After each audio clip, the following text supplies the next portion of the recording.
Hi అద్భుతాన్ని వీక్షిస్తున్న ప్రేక్షకులందరికీ నమస్కారం.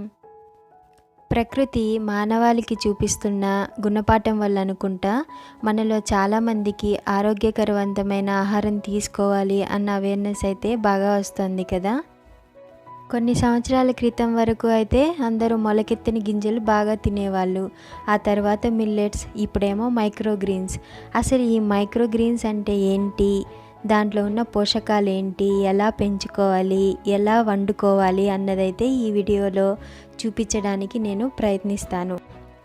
మైక్రోగ్రీన్స్ అంటే ఈ చిగురుటాకుల్ని మనం ఈజీగా కుండీలలో కానీ ప్లాస్టిక్ డబ్బాల్లో కానీ పెంచుకోవచ్చు.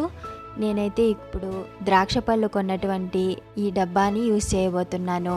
మీరు ఏదైనా యూస్ చేయొచ్చు, కానీ కంటైనర్కి మాత్రం ఒక రంధ్రం పెట్టుకోవడం మర్చిపోకండి. ఇలా చేయడం వల్ల ఎక్కువ వాటర్ పోసినప్పుడు ఆ రూట్ అనేది కుళ్ళిపోకుండా వాటర్ బయటికి వెళ్ళిపోతుంది. ఇప్పుడు ఈ కంటైనర్లో తగినంత మట్టిని పోసి రాత్రి నానబెట్టుకున్నటువంటి మెంతుల్ని చూపించిన విధంగా దగ్గరగా వేసుకోవాలి.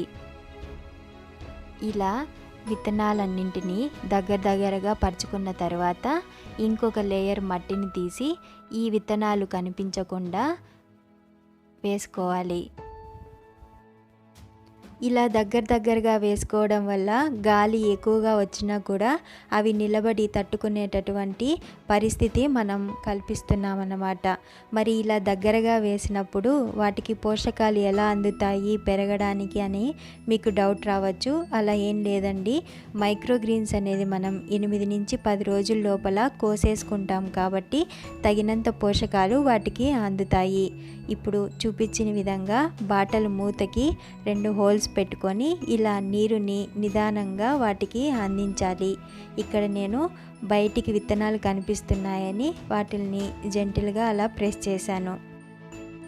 ఇప్పుడు ఈ డబ్బాని 2 రోజుల వరకు కాస్త తక్కువ ఎండపడే ప్రదేశంలో పెట్టుకోండి. 2వ రోజు మీరు చూసినట్లయితే ఆకులు రావడం స్టార్ట్ అయింది కదా. ఇప్పుడు మీరు డైరెక్ట్గా 2-3 గంటలు ఎండ వచ్చే ప్రదేశంలో పెట్టుకోవచ్చు. 4వ రోజు మీరు గమనిస్తే ఆకులు ఇప్పుడు ఇంకా బాగా వచ్చాయి.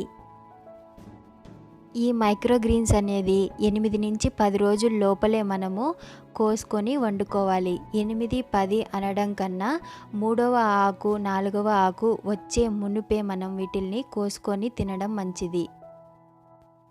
అసలు ఈ చిగురుటాకుల్ని మనం ఎందుకు తీసుకోవాలంటే, మనం ఏదైనా ఒక విత్తనాన్ని భూమిలో పెట్టినప్పుడు అది నాని దాని నుంచి వచ్చినటువంటి మొలక, దాని నుంచి వచ్చినటువంటి ఈ చిగురుటాకులలో మనం మామూలుగా తినేటటువంటి ఆకుకూరల్లో కంటే 40% అధికంగా పోషకాలు ఉంటాయట. అందుకని డాక్టర్లు ఎక్కువగా మొలకెత్తిన గింజల కంటే కూడా అప్పుడే వచ్చినటువంటి చిగురుటాకుల్ని తినండి అని చెప్తున్నారు. ఈ మైక్రోగ్రీన్స్ పెంచడానికి మెంతులు మాత్రమే కాదండి, ఆవాలు వేసుకోవచ్చు, ప్రొద్దుతిరుగుడు విత్తనాలు వేసుకోవచ్చు, అవిసె గింజలు, చియా సీడ్స్, ధనియాలు, ముల్లంగి విత్తనాలు, తోటకూర విత్తనాలు, క్యాబేజీ విత్తనాలు, ఇలా ఏవైనా సరే మీ దగ్గర ఉన్నవి. అవి నానబెట్టకపోయినా పర్వాలేదు, మీ దగ్గర ప్లాస్టిక్ డబ్బా కూడా లేకపోయినా పర్లేదు. ముఖ్యంగా బ్యాచిలర్స్, మీ దగ్గర ఉన్న ఒక కొబ్బరి చిప్ అయినా సరే దాంట్లో ఒక గుప్పెడు మట్టి వేసి ఈ విత్తనాలు వేయండి. 8 నుంచి 10 రోజుల లోపలే మీ ఆరోగ్యం మీ చేతిలో ఉన్నట్లే.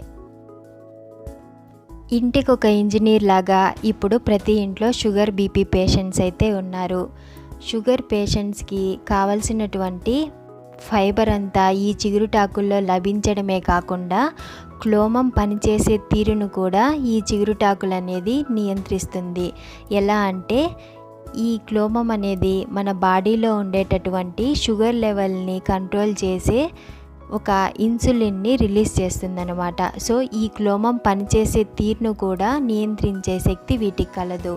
అంతేకాకుండా వీటిల్ని మనం సాలడ్స్లో, రోటీలలో, అంతెందుకండి కాలక్షేపంగా అటు ఇటు తిరుగుతూ కూడా మనం 4 ఆకులని అలా పచ్చిగా తినేయచ్చు. కాబట్టి సాలడ్స్లో వాటిల్లో ఎక్కువగా ఉప్పు మనం యూస్ చేయం. కాబట్టి ఇది షుగర్ పేషెంట్స్కే కాకుండా హైపర్ టెన్షన్ అంటే బీపీతో బాధపడే వాళ్ళకు కూడా ఎంతో బాగా ఉపయోగపడుతుంది. ఇప్పటిదాకా మెంతులతో మైక్రోగ్రీన్స్ నేను ఎలా పండించానో చూశారు కదా. ఇప్పుడు ఆ మెంతి ఆకును కోసుకొని పరాటా చేసుకుందాం రండి. మెంతి ఆకుని కాడలతో సహా కట్ చేసుకొని 4-5 సార్లు క్లీన్ చేసుకున్న తర్వాత 1 కప్పు గోధుమ పిండిలో కలుపుకోవాలి. ఇప్పుడు తగినంత జీలకర్ర, సోంఫ్, నల్ల జీలకర్ర, వాము, ఉప్పు, కారం, ధనియాల పొడి, జీలకర్ర పొడి, మిరియాల పొడి, గరం మసాలా ఇవన్నీ వేసి కొంచెం కొంచెం నీళ్లు జోడించి మనం చపాతీ పిండిని ఎలా కలుపుకుంటామో అదే విధంగా కలుపుకొని కాసేపు పక్కన పెట్టుకోవాలి.